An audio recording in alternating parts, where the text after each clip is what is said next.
একটা ঠান্ডা পানীয় বোতল, লাল লেবেল, সাদা লেখা।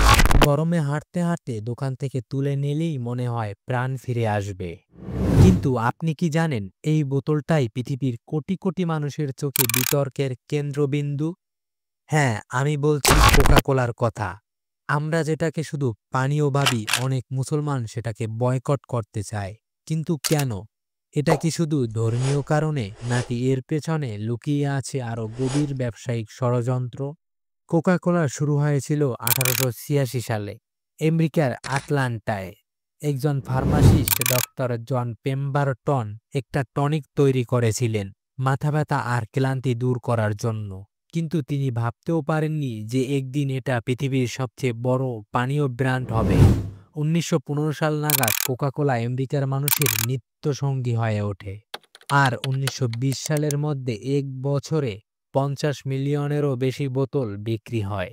দ্বিতীয় বিশ্বযুদ্ধের সময় মার্কিন সেনাদের জন্য বিশেষভাবে কোকা কোলা পাঠানো হতো, যেন যুদ্ধক্ষেত্রেও তারা আমেরিকান স্বাদ পায়। তখন থেকেই এই পানীয়কে শুধু খাবার নয়, আমেরিকার সংস্কৃতি আর শক্তির প্রতীক বানিয়ে ফেলা হয়।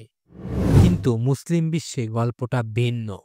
1970-এর দশকে খবর ছড়ায় কোকা কোলা ইসরায়েলকে অর্থ দিয়ে সমর্থন করছে। ফিলিস্তিনি ইসরায়েলি দমননীতির কারণে মুসলমানরা ক্ষুব্ধ হয়ে ওঠে। 1973 সালে সৌদি আরব ও ইরাকের ব্যবসায়ীরা কোকা কোলা বয়কটের ঘোষণা করে। এরপর ধর্মীয় অভিযোগেও যোগ হয়। কোকা কোলার নাম উল্টো করে পড়লে নাকি দেখা যায় না মুহাম্মদ না মক্কা। কেউ আবার বলে এর ভেতরে হারাম উপাদান আছে। এই দ্বন্দ্ব আসলে শুধু পানিকে ঘিরেই ছিল না, এটা ছিল ধর্মীয় পরিচয় আর সংস্কৃতির অধিকার লড়াই। 2000 সালের পর কোকা কোলা আরও চতুরভাবে বাজার দখল করতে শুরু করে। মুসলমান দেশে তারা লিখতে শুরু করে এটি হালাল। কিন্তু পশ্চিমে আবার বিজ্ঞাপনে বলে এটাই ফ্রিডম, এটাই আমেরিকান লাইফস্টাইল।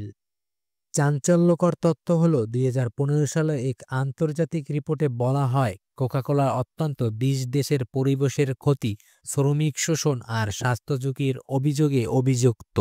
এখানে প্রশ্নটা শুধু স্বাদের নয়, এটা মানুষের শ্রম অধিকার, পরিবেশের অধিকার আর স্বাস্থ্য অধিকার নিয়েও।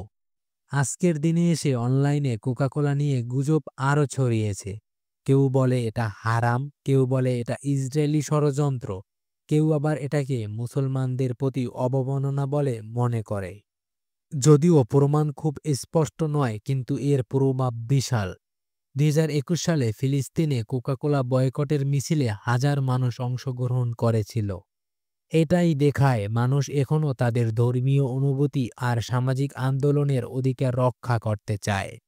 তাহলে কোকা কোলা কি সত্যি মুসলমানদের শত্রু, নাকি এটা বহুজাতিক ব্র্যান্ড যা মানুষের আবেগ, এমনকি মানবাধিকারের মতো সংবেদনশীল বিষয়কেও ব্যবসার খেলায় ব্যবহার করে? এক বোতল কোক, আপনি যেটাকে শুধু পানীয় ভাবছেন, হয়তো সেটাই আসলে এক অদৃশ্য ষড়যন্ত্রের প্রতীক। আর সেই ষড়যন্ত্রের শিকার আমরা নিজেরাই।